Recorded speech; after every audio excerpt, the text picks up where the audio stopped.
Number 188. If 1/4 cup of sugar is needed to make 6 cookies, how many cups of sugar are needed to make 100 cookies? So we have another unit conversion problem. We need to identify our conversion factor and what exactly it is we're trying to convert. So here is the conversion factor. It's the thing that equals a thing. So we have 1/4 cup of sugar, which equates to 6 cookies. That's our conversion factor.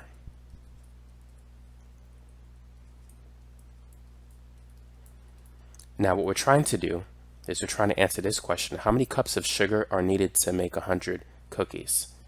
So we're trying to convert 100 cookies into cups of sugar, mathematically speaking.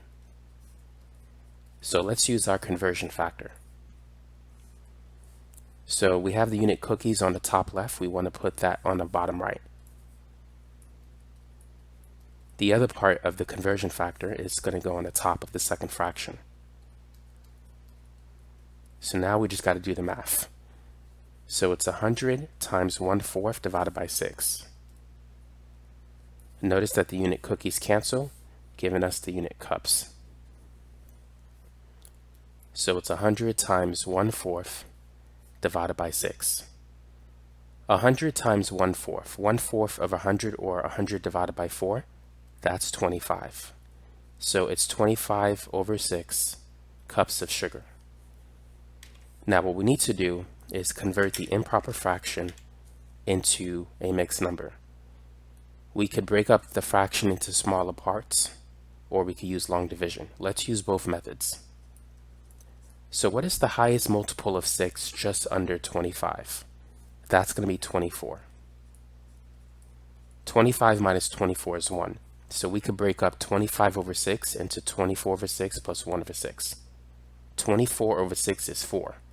So we have 4 plus 1, 6. So it's 4 and 1, 6. So that means that B is the right answer. Now let's get the same answer using long division. So we're dividing 25 by 6. 6 is the divisor, 25 is the dividend. 6 goes into 25 4 times. 6 times 4 is 24. 25 minus 24 is 1. So the quotient is going to be the whole number of the mixed fraction. The remainder is the numerator, and the divisor will be the denominator. Once you get to this part where 6 doesn't go into 1, that's when you can stop. You can convert. You have everything you need to write the mixed fraction.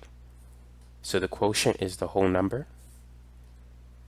The remainder is the numerator, and the divisor will be the denominator of the mixed fraction.